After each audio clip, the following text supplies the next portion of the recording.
I'd like to just do a quick check around on the red to see if, the big V is there. Whoa. Yeah, it sounds like something else, doesn't it? Appropriate. Sounds like something And as else. you look around, there is a Dog. giant vagina just right beside the Oh, that's noodle fine. shop. That's totally fine. Look, it's Jake. Okay. Oh my God. All right. Slump dies laughing. He actually passes away. Hold on. Well, hold on. I've always wanted to try this. Hello! Oh my God. Okay. Now that that's out of my system. If you listen really close, you can hear the ocean. Oh my God. Whoosh. You're looking for Volos. Yes. Yeah, you can say that OOC. You can say his name OOC. I'll summon him into the actual basement where we are. Don't say that. That's actually too scary. I know That's very actually scary. really No, scary it's to not think of loud, going yeah. upstairs and having fucking Volos appear in our pitch Look, black his basement. Stupid teeth. God, I hate that guy. Techsmith's own creation Yeah. here to get them cheeks. Fucking honestly, that's way too scary, dude. He's way too creepy. You don't know him like I know him, man. As you look around, roll plus wisdom. Ooh, okay. Stat. Okay. Oh, Techsmith. I wonder Damn it. when you to bring it back. Would you like to make a deal? No. Okay, with a 7, which is a mixed success, I will say you flip to red and you look around and you thought you saw something out of the corner of your eye, but it was gone too quickly. I think he might have been listening, but I think he's gone now. I say to the party. Oh, well. I can't wait to kill him. Yeah, totally. So Kirby's not here. Hey, noodle chef connoisseur. Yeah, what's up? Oh my God. No, they don't actually say anything. Man. I was like, I've unlocked it. I just had to address one. No, Okay. they say nothing. I say, hey, have you noticed change about things disappearing or anything like that? Any kind of a rumble in your realm? They show no sign of even having heard you. Yeah, They just that's keep fair. cooking noodles, serving them into bowls, shoving them away. Okay, that's fine. Thank you for all that you do. You know what? I know what What the fuck? Whoa. I want to look at one of these noodle guys, and I want to say, hey, I've been in here a lot. We've never really had a conversation, but I would like you to tell me what you are. And I want to use I am the law, which is when I give an NPC. Golem? I want to see what happens. You give an NPC an order based on your divine authority. Yeah. You can roll charisma, and we can do what you say, back away cautiously, then flee, or attack me. But I choose what it is, and I want them to do what I say. All right, roll plus charisma. Come on. I know nothing's gonna happen. They're just gonna look at me and be like, I just want to see what the fuck happens. Shouts the Colossus speech. All right, yeah. A 9, pretty good, mixed success. You feel the spell work. You feel your divine command land. But it doesn't take hold. It's like I don't know, it's like a ghost hand grabbing them, and you feel the ghost hand reach out and touch them, and then it like evaporates. And nothing happens. So you can tell the spell was good and it landed, but it was incapable of doing anything. How intriguing. Okay. All right.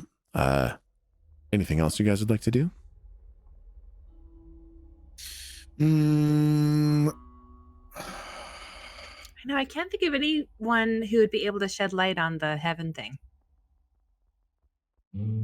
The lorologist was alive when last we saw. The lorologist was technically alive Well, last he we was saw, pretty yeah. old. He was All right. pretty old, though. He was pretty old. You don't know. He might have He was died. getting pretty fucking old, man. He was pretty up there. I would say, as you guys even just start discussing the lorologist, you see just like the faintest hint of a shade of him, as he is very old and definitely approaching death. Oh, I hope he's taking his vitamins. He's not there yet, but he's almost there. He's got a foot on a banana peel next to his grave. Oh, Yes, no. exactly. Yeah, I can't think of anyone else, but it's really interesting. Oh, Why don't you try calling your little butt dog? What? Your butt My- dog. What, Okay. I try to think of my butler. Yeah. Oh, your butler? Yeah, I guess I think of my butler. He wants me to see. I mean, I just talked to him, so I know he's alive. But I think of my butler. No, don't. No, this is an interesting one. Shit, this is gonna kind of set a precedent, isn't it? Ooh. Yes, be wary. Yeah. sir.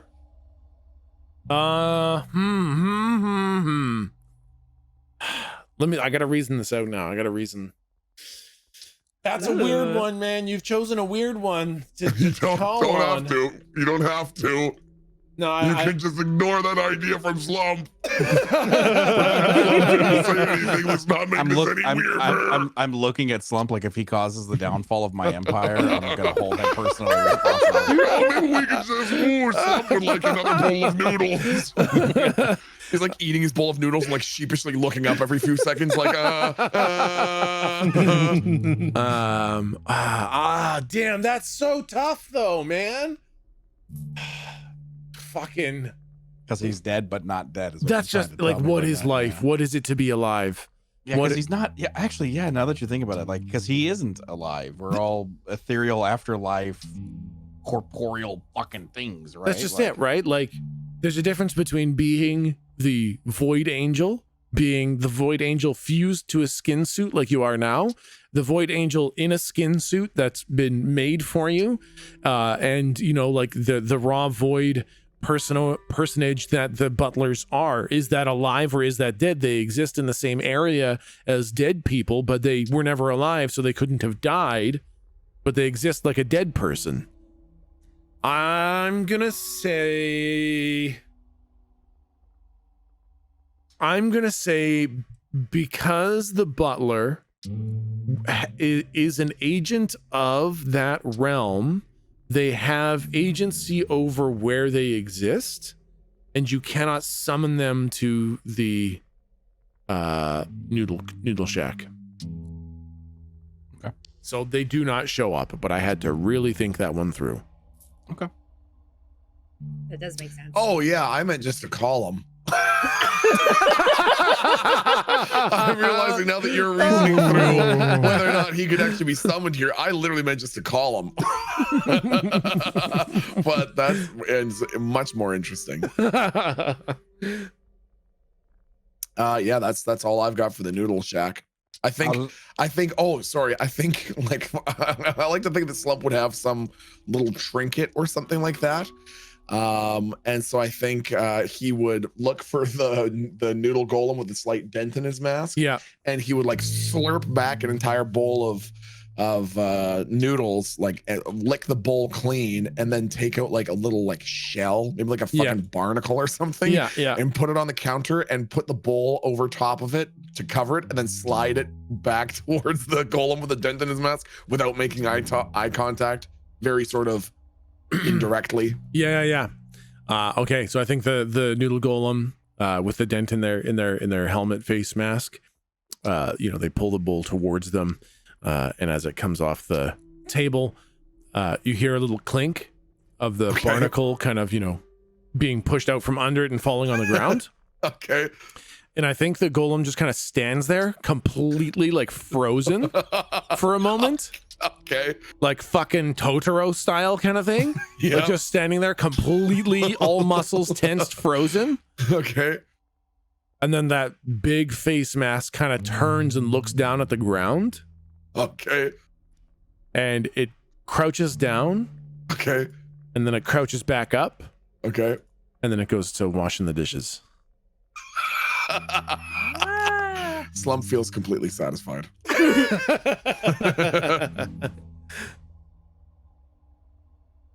Something's gonna happen. I think the noodle golem is gonna join us in our very last battle in this campaign. He is the final boss. It's Oh my all gosh. Oh, it's been Wait, Volos the entire time. Yeah. Okay. Anything else you guys would like to do at the Noodle Shack? No, I think it's back to the McMantis family. Hartford? That's the one. Boy, That's the I don't know if any letter in the word you said is in. Fuck Is in off, dude. That is I some want to talk good to sparkle spinach, man. Listen, some strong shit. Did you ever try the God Bud, man? Yes, I found the God Bud to be pretty strong. Yeah. But also pretty mellow, like nice and relaxing. Yeah. I right now the sparkle spinach of the day is Ghost Train Haze. Oh and, my God. I feel like it's melting my frontal lobe. Yeah, it sounds like something called Ghost Train Haze. Have you ever seen, I don't know if you've ever seen the Doom Train summon from the old Final Fantasy games. Anybody here seen those? Yeah. I have. I just pictured Doom Train just fucking slamming into Milton's forehead and blasting out the back of his skull, taking all the thoughts with it. Yup, that is precisely how I fucking feel. Okay. Anyways. So you guys are heading back to the Hartford farm? Yeah. Yep. I would Okay, like to awesome. go back to the McConaughey farm. Yes. Yes. God damn it. I could have used McConaughey too. It's not even in any of the names I chose. All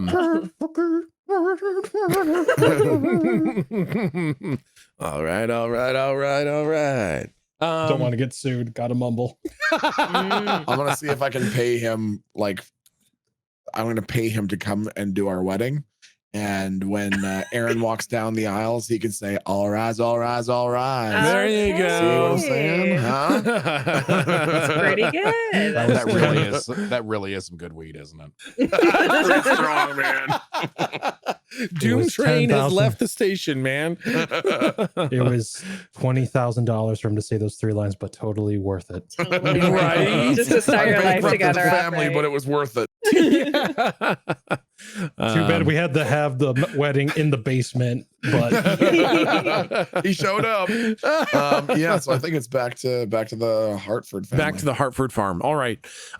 So the weeks have gone by. You guys have done all the trivial tasks, and I think the whole family, Grandma Carol, Grandpa Moose, Mother Lita, and the daughter Viv, they have all grown quite familiar with you, and they have kind of given their initial blessings to move into working on the farm itself. You no longer are relegated to the most trivial duties, and you are now capable of working the more important tasks. So you guys have been here for probably 3 weeks at this point.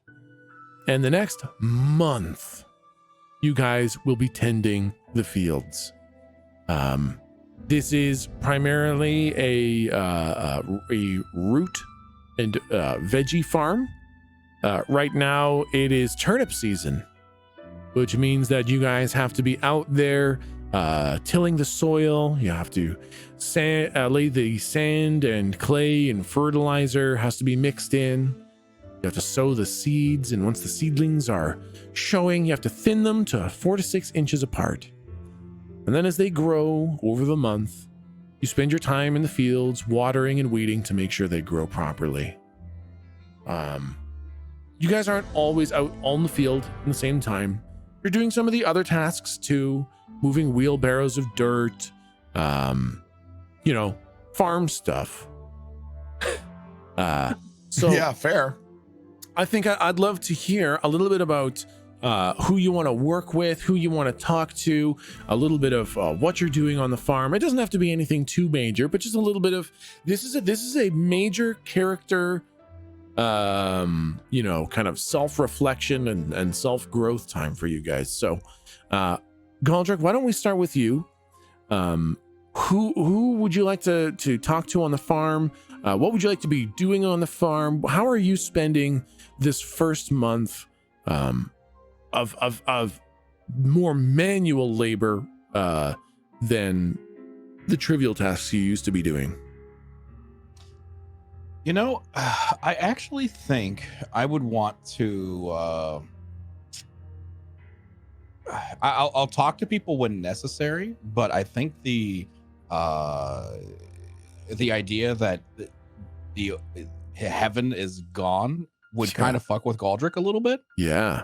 So have you, God, I don't remember the name of it. It's a Jet Li movie where he fights and then he's really cocky and then he gets he like exiles himself.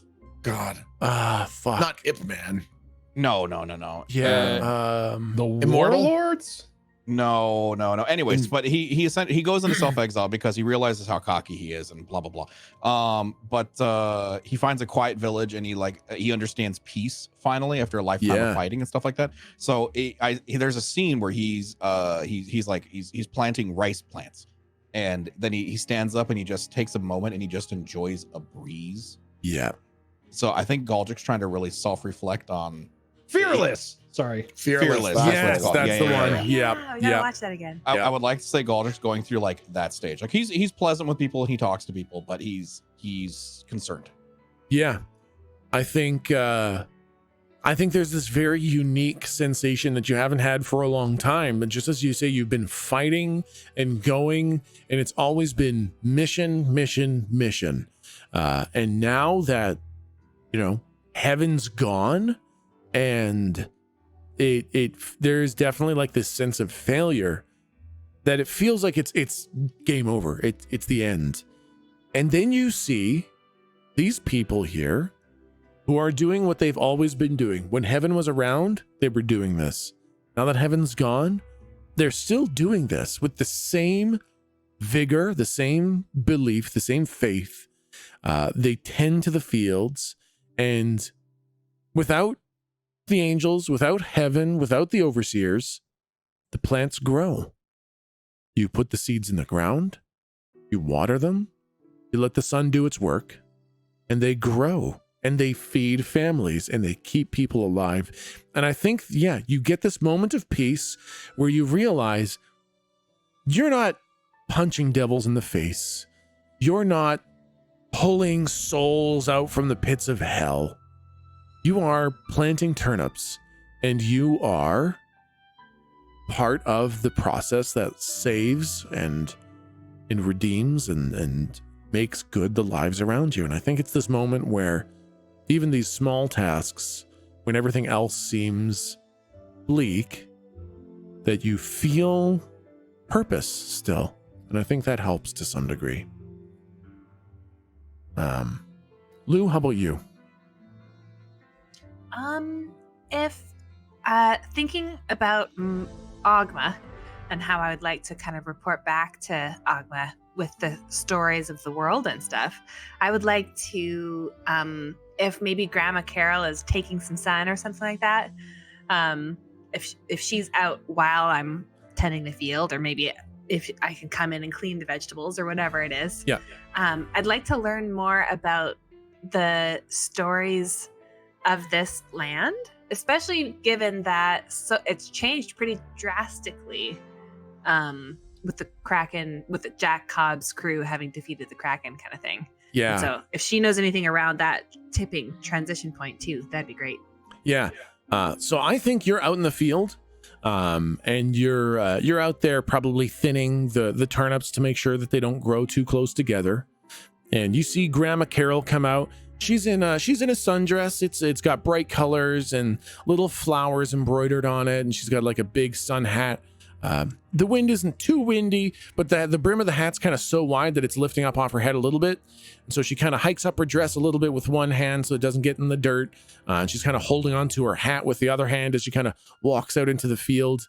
And then you can see she's kind of looking down at some of the plants.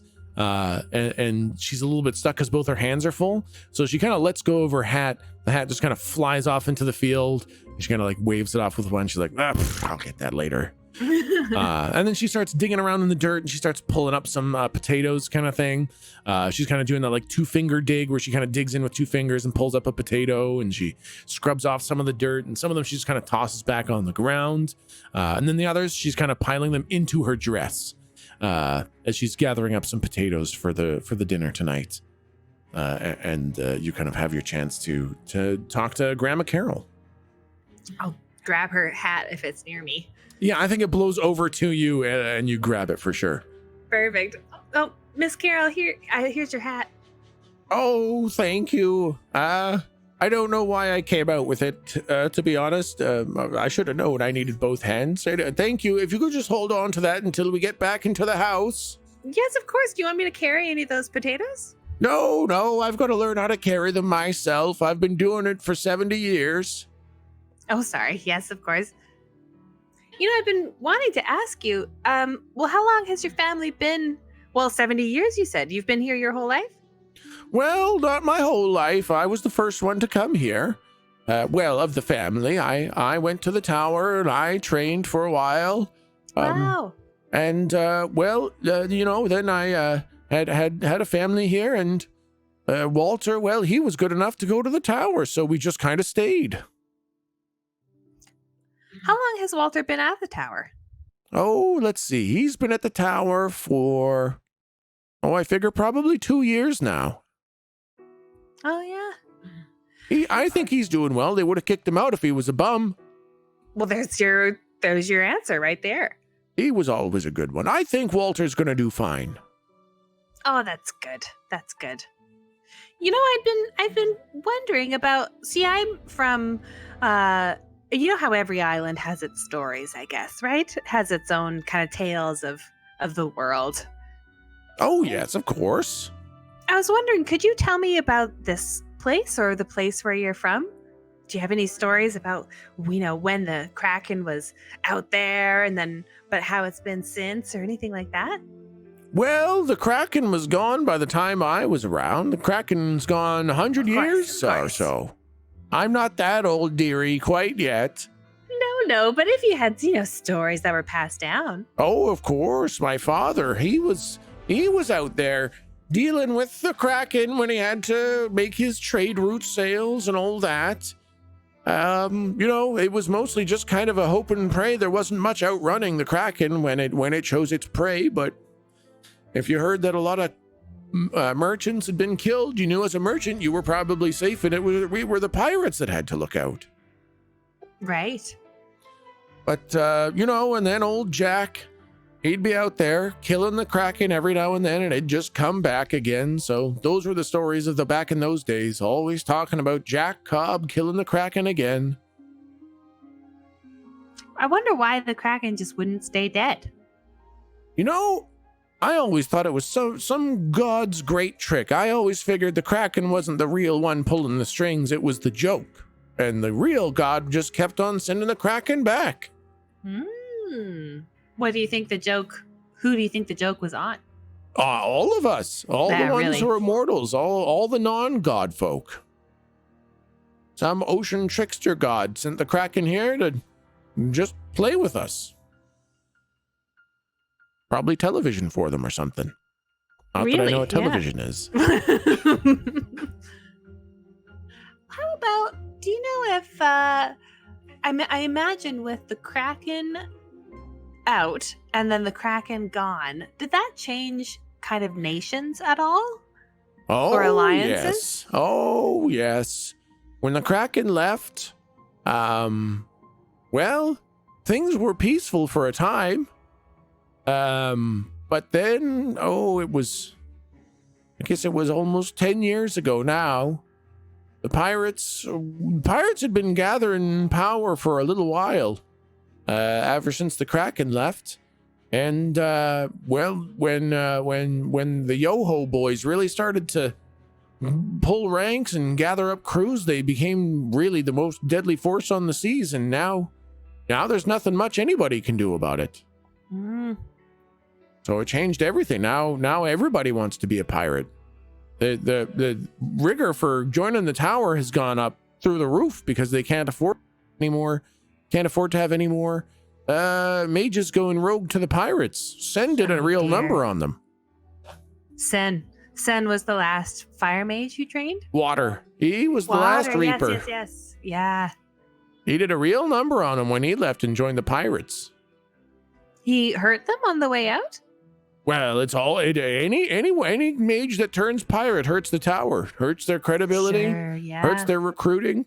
If they can't recruit mages, then we get rogue mages, and they're just as likely to turn pirate because they're so powerful. Oh.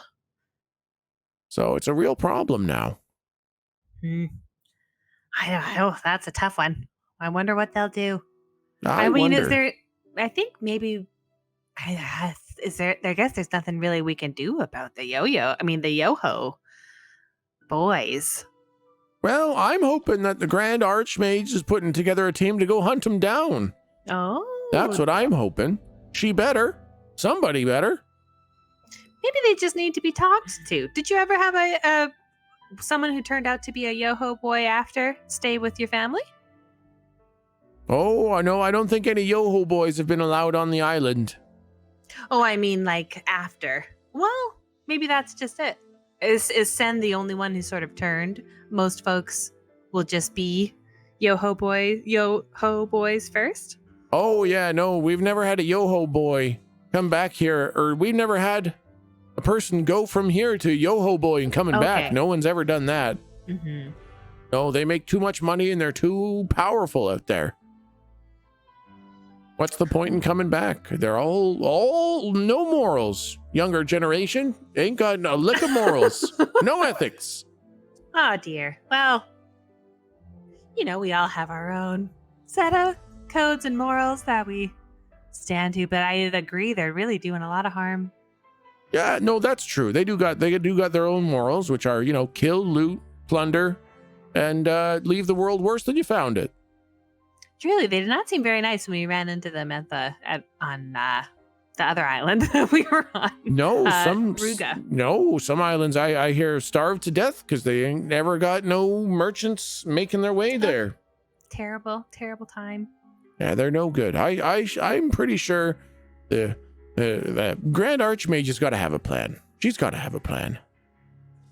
Well, I look forward to, when we can. I hope we can someday speak with the Grand Archmage.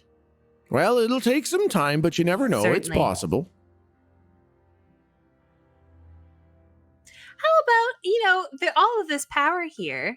Is there anything about this island that made them choose this place for the tower? That's a good question. I never thought to ask that. I wonder. You'd figure it might have been just very defensible. It's pretty hard to get onto the island. It's a great shape. Yep. It's a good shape. Might have just been that there were already mages here. I'm not really. I never asked that. Interesting.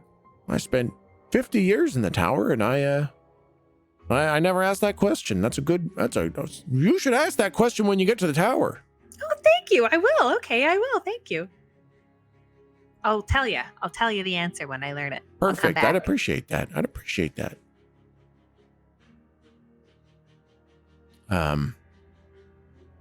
Anything else? I know. I can't quite think of. I think that's good. Thank you. Okay, yeah, no problem. And so I think, she's kind of done picking through the potatoes, and she kind of waves you to help her into the house, and you carry her sun hat, and she dumps all the potatoes into a bowl and starts washing them and prepping them for dinner, and you hand her sun hat, and then you head back out into the field. And Locke, how about you? What would you like to do?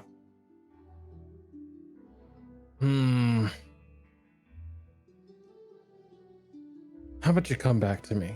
Okay, sure. Slump, you are training with the cutters in the keep. Right. and you're developing that flame and the void technique. Right. I think at this point you spent a couple weeks getting the basics. You know the name of a lot of the guards, you know the general decorum, you've got your own outfit now, and you've got kind of a training routine that you follow. Sure. It increases in difficulty, it increases in complexity, but the general schedule stays pretty much the same every day.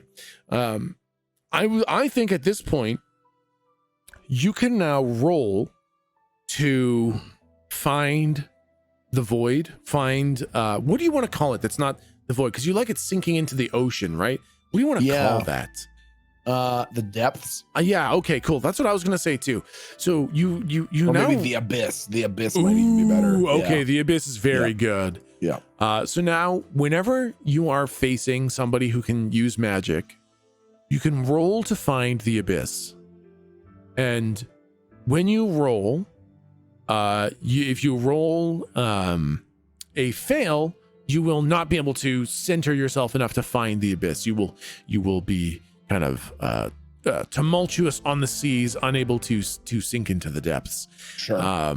When you succeed, so a 7 to 9, you will be able to find the abyss and cut the spells and reduce their effectiveness. On a full success, Yep. you will absolutely master it. You will find the abyss, you will cast off everything into it, and you will be able to completely destroy spells. This is rare right now. You have no bonuses. You are just going to roll 2d6s. You have the technique learned, but you don't have any mastery over it. So now it's just 2d6s whenever you want to try to do it. And then over time, over the coming months, you will learn to perfect this technique that you've now discovered. Perfect. Sounds good. I got that written down. Perfect. And so what do you think would be training you would want to do to kind of perfect this technique? What would be like ritual? I think you've got a technique that others don't have, because Slump, you already had this like ability to kind of just have spells bounce off you. Sure. What have you asked of the guards to develop this very unique technique to kind of elevate it? I think I would ask them to basically tell me the like critical, most foundational techniques, and I would turn it into sort of like a meditative kata that I would just repeat over and over and over for like hours and hours and hours. If there was like 5 or 10 fundamental techniques, like down slash and then sideways slash or whatever it is, this series of movements, Slump would try to just repeat that as many times as he could to make it an increasingly fluid motion, while the whole time trying as hard as he can to focus his consciousness on sinking all thoughts into the abyss. Okay, perfect. So I think when you make this kind of request, they tell you that, you know, there's a lot of different kinds of magic and they all have these very unique weaves, but the 4 basics are wind weaves, land weaves, fire weaves, and water weaves. And if you can master cutting these spells, you deal with a huge number of spellcasters, because you've basically taken the primal elements out of it. And so they teach you the kind of, you know, the 2 or 3 prime weaves of each of the elements, and they teach you the basic cut on how to reduce the effectiveness of the fundamental spells of each of those elements. And it's a lot. It's like the wind does this, the wind does that, the wind does this, land does this and that and this, and it's a lot to memorize. And I think at first it's really tough for you to remember just the sheer volume of cuts, because, you know, you have to recognize what element of spell it is, what's the primary weave in it, and then you have to remember the appropriate response in the time that the spell is coming together and coming at you, and you have to see it. And I think, why don't you go ahead and roll this abyss roll, so it's just a flat 2d6, to see how your training kind of starts for this first month. Oh wow, okay, Not bad. for an 8. I would say, you know, in the first day or two, like, you're really struggling. Sure. Like, they're just pelting you with spells. Every time it takes you too long to read what they're doing, and then you fuck up the cut because it was the wrong one of the 3 that you thought the fundamental was. And they throw a trick one at you every now and then. You're having trouble, but like a week in, and suddenly you can recognize and cut almost every primal element. And by the end of the month, people are having a very difficult time getting you with the fundamentals. The prime elements, the fundamental spells, you're able to cut them with very little effort. Every now and then one gets through, and when they try something tricky, they usually get you. But the fundamentals, you are now a very serious cutter threat. If any apprentice tried to take you on, they would have a very difficult time. You would almost undoubtedly come out on top of any apprentice who tried to cast spells at you. And I think the guards are quite impressed with your ability to kind of find this abyss and just zone out and cut spells. Would you want, let's, one day you have a little bit of time, would you rather talk to one of the mages who are casting the spells, or one of the guards who is kind of training alongside you? I think Slump would look for the oldest, most fucking grizzled Mickey Rourke looking guard. Yeah. And ask him, like, When it comes down to it, what's the most important part? Like, is it important to understand the spells? Is it a movement and you don't worry about all the mumbo jumbo? Is there like, oh, you're gonna be taught that this and this are important, but really this is what it all boils down to? Do you have any wisdom like that? Yeah. There's All one right. thing you Oh. gotta remember. Okay. They teach you all this fancy stuff, but there's only one thing that matters. Okay. Adrian! Who the fuck is that? Adrian! Okay, Adrian. Oh, that's it. Oh, That's all you Jesus. gotta remember. You are way too fucking old to be here. You're not saying No, anything. listen, you gotta remember this one thing. All right. They're the prisoners. We're the prison keepers. You just remember that. I like that. They don't leave unless we let them. And if they want to fight us, it ain't gonna work for them. Yeah, not a chance. You remember who's in charge here. It's us. The mages think they're so strong. They get all the high powers out there. Some of them working for high lords or whatever. It doesn't matter. They're just the prisoners. We're the prison keepers.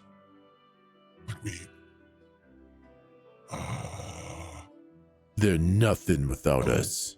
Okay. Oh, They're boy, a band this- of wild, magic-using, absolute heathens.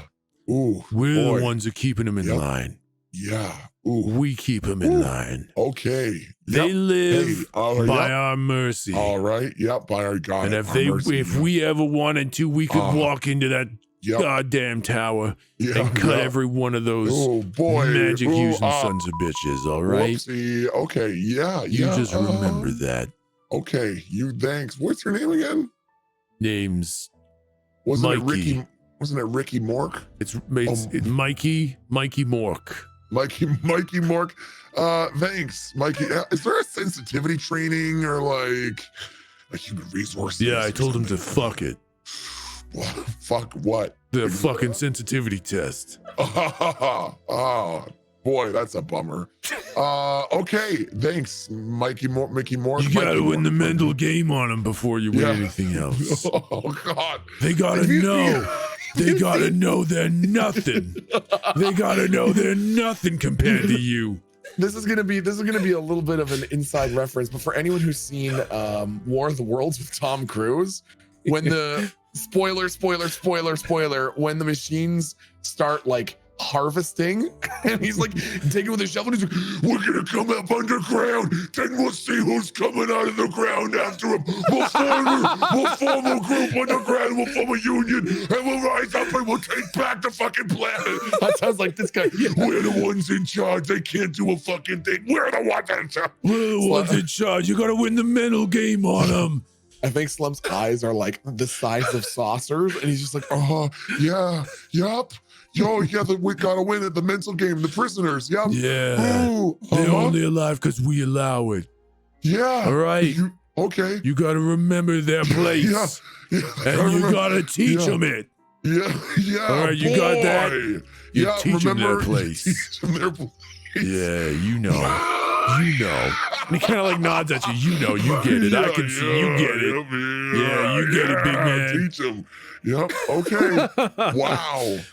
Ooh. the whole way down the hallway, Slump's eyes are kind of wide, and he's giving himself like, why the fuck did you choose to talk to him? Whoa. I think, Never and then talk like to that guy ever again. you walk up to like a T-bend where you keep walking straight, and he walks down the other hallway, and you see him like bump into one of the other guards. He's just like, hey, fucking watch where I'm walking. Oh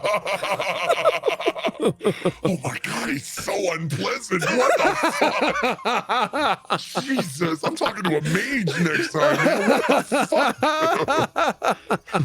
fuck? I need a shower after that.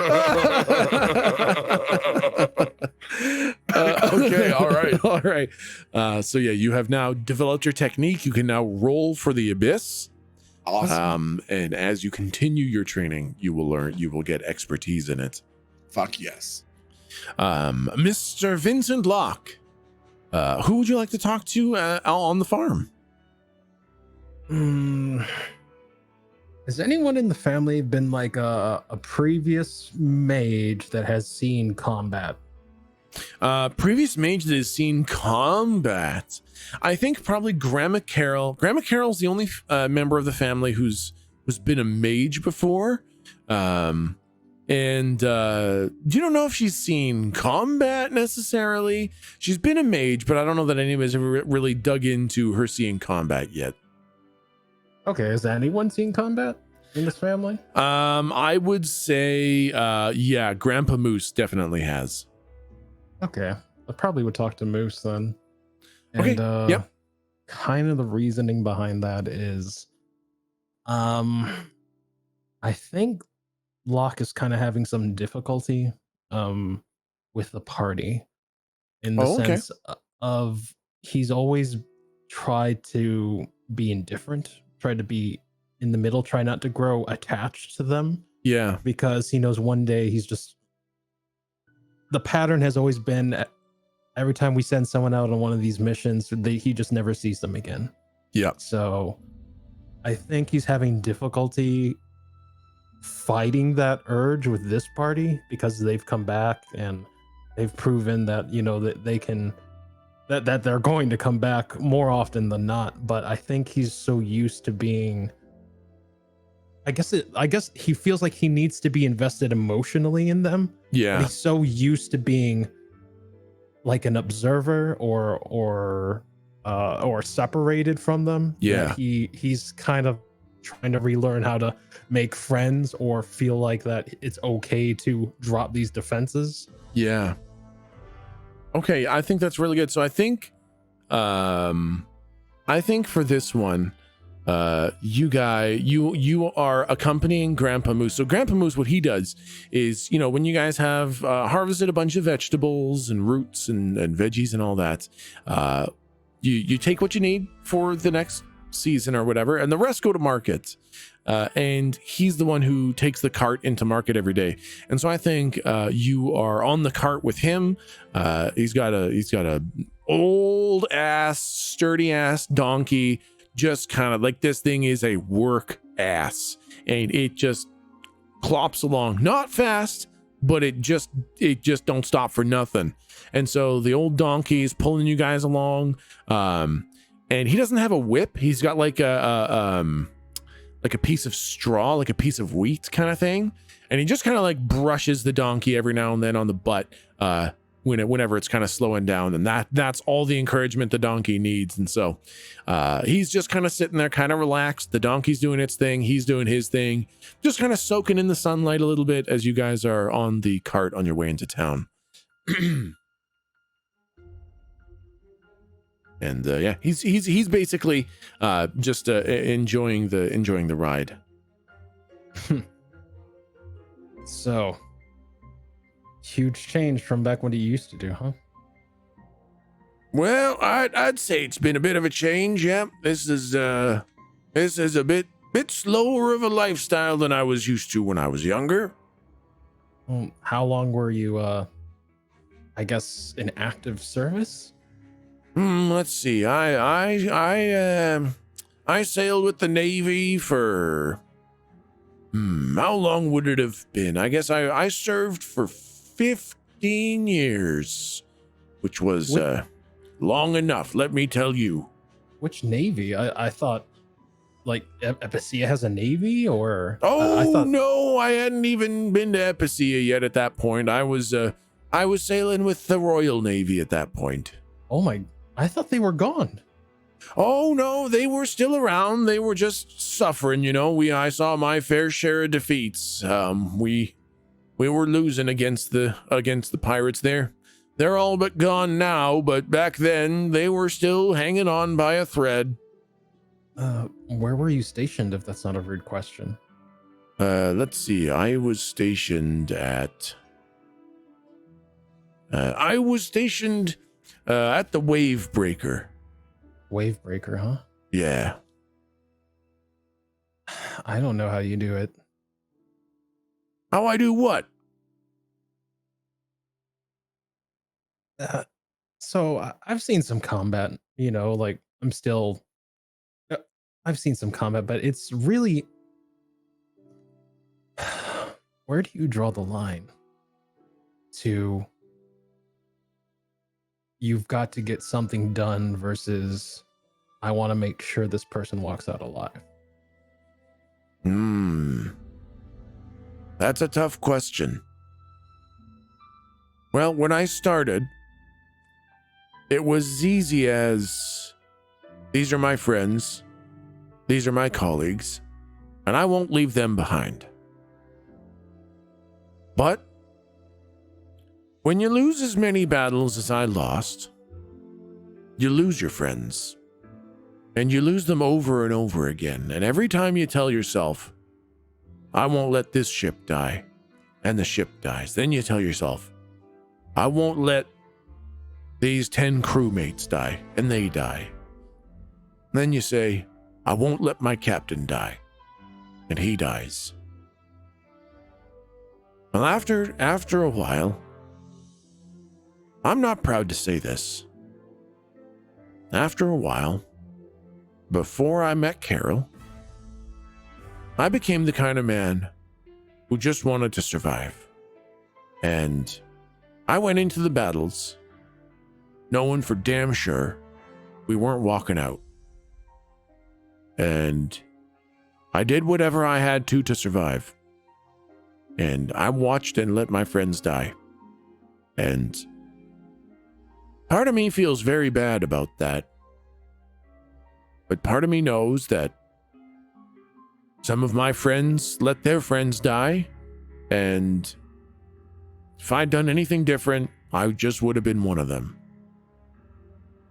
And it brings me shame and sorrow, but also I know that if I hadn't done that, I wouldn't be with Carol right now.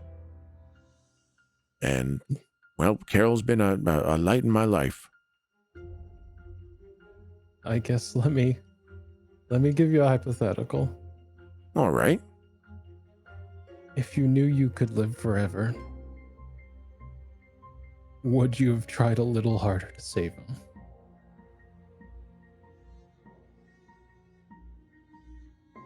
I think he's just like, I think he looks down a little bit, and you can see tears start to kind of fill in his eyes.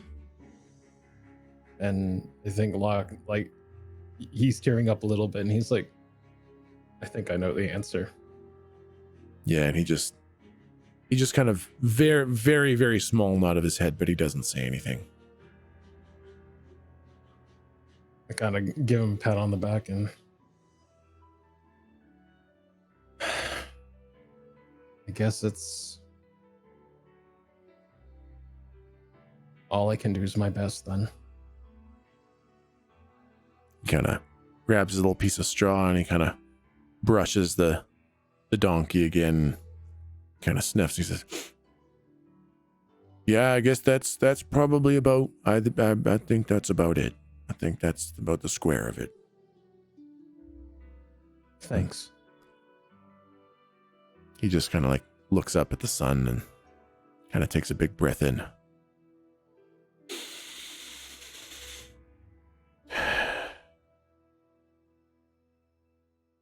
Beautiful day. It's a beautiful day. And I think you guys have a very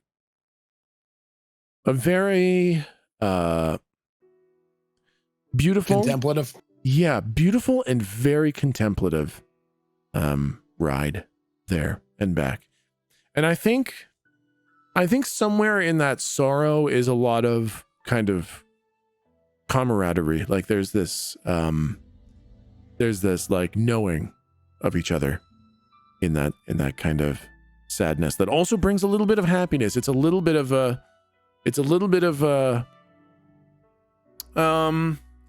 I don't know quite what the word is. It's like a knowing kind of thing.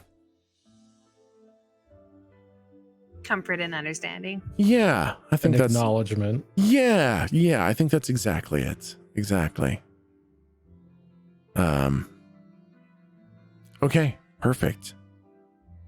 I think you guys all go through this whole month of helping to tend the farm, helping to bring in the vegetables, being part of the household in the full way that it works. And every night or whatever nights Slump chooses, Slump, you show up back at the house and you guys swap stories and you guys learn about what you've all been doing.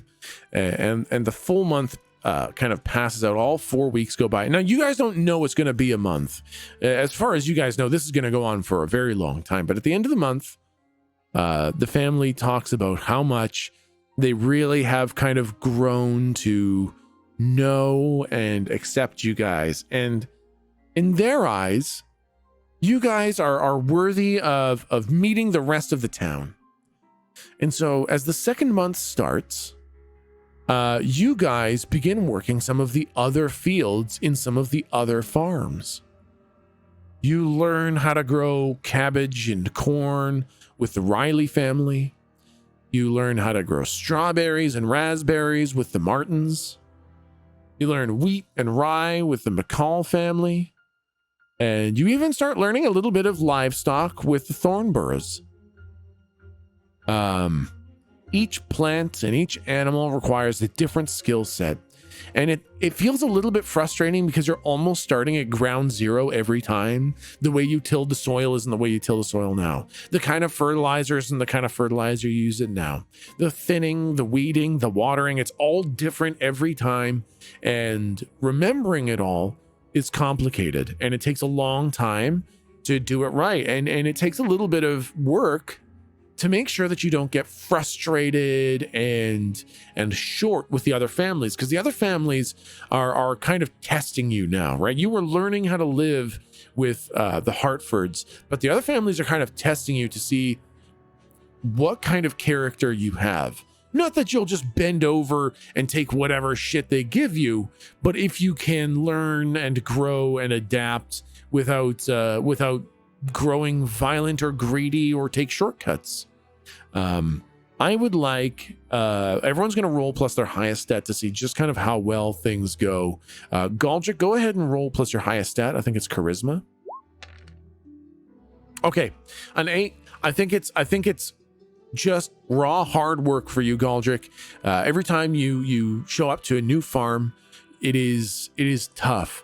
And I think when you start at a new farm, that sense of failure is brought up again, and that like I can't do anything, or like I'm powerless to just make it better shows up. But no matter what, every time when you work at it and you get better, you see the fruits of your labors. You see the plants given life where there was only soil before, and you see the families fed. And I think every time you get a little bit of that moment of peace, and it helps you grow. Galdric, you can go ahead and take a level up. Hey. All right, I can now pass through walls again. Lou, go ahead and am I resetting my experience with this as well? nope, or nope, you get to keep your experience. Hey, I get to keep my one experience. Get there we go. Lou, go ahead and roll plus your highest stat. Highest stat is wisdom. Hey, 9.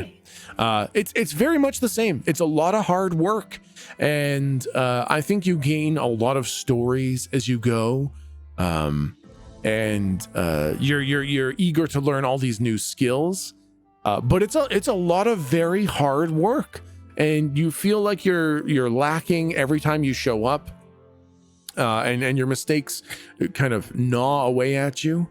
But you do push through, and Lou, you can go ahead and take take a level as well. Okay. Locke, go ahead and roll plus your highest stat.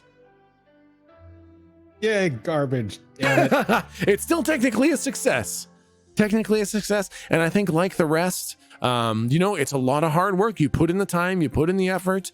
But I think for you, Locke, most people here have some kind of a tragedy, like the people who learn that they are wielders of magic, they usually have to give something up to come here. And I think you collect a lot of these stories of sacrifice of the people of Enlil, the town of Enlil, who have had to sacrifice to move here, and both the sorrow and joy that it brings them to become mages of the tower, and to have to give up what they had to give up. And you do also take a level as well. Oh, yay. I'm finally level 2. Hey, there you go. Fuck, I just hit level 4. Or wait, yeah, no, you should have Yeah, me already. You too. should have been level. I think you took one level previously. You should be at level 3 now because you took one. Oh, yeah. Yeah. All right, 3. Yeah. You've been rolling so well that you haven't been racking up the experience like some of these people rolling fucking fail. Yeah, I'm kind of upset, but also happy, you know? Right? Yeah. And Slump, Yes. you have been training relentlessly at with the cutters, and I think you actually don't need to roll because it's just through the raw hard work that you get a +1 whenever you roll for the abyss. You have Nice. begun to master this technique, and as you work at it and work at it and work at it now, the fundamentals you can cut almost flawlessly. When they throw almost any of the primal elements at you with a fundamental weave, like you just cut it out of the air. Nothing. The spell doesn't even exist anymore. Fucking awesome. And the second month goes by, and I think we come to a scene where oh, do I not have the... I don't think I put the music. Uh-oh. Hold So on. real quick, can anybody give me a brief explanation of what forward is? Is it just Oh, like a +1. yeah. So +1 forward means on your next roll, you get a +1. Yeah. I'm trying to debate what move I take next. Let's see. Is this a good one? Nope, that's not a good one. We don't want that one. I need, oh my God, I can't believe I didn't put this on. Listen, it may not be the most perfect music ever. What's this one? Nope, not that one. Not that one. It's going to be this one, and it's not going to fit perfectly, but that's just going to be the music because I didn't set it up ahead of time. Is it not working? I can hear it now, yeah. I hear it. Okay, there we go. Okay. So I think this happens one night when Slump, you were kind of done early, like you just kind of kicked ass Sure. at the cutting all day. You came to the Hartford's house a little bit early one day, and you guys are all sitting down to this big family dinner. Carol, Moose, Lita, and Viv are all sitting at the table with all of you, and you guys are sharing stories, and it's a very, very happy, despite the super ominous, weird chiming music, a very, very happy, merry dinner. And you guys are all enjoying some food. And I think it is at this point that little Viv, talks about the ghosts of the Northeast. And it is very quickly dismissed by Moose and Lita. They're both like, no, there's no ghosts of the Northeast. Nothing like that exists. We've got mages here. We know there's nothing there. And Viv just kind of like crosses her arms and sits and pouts.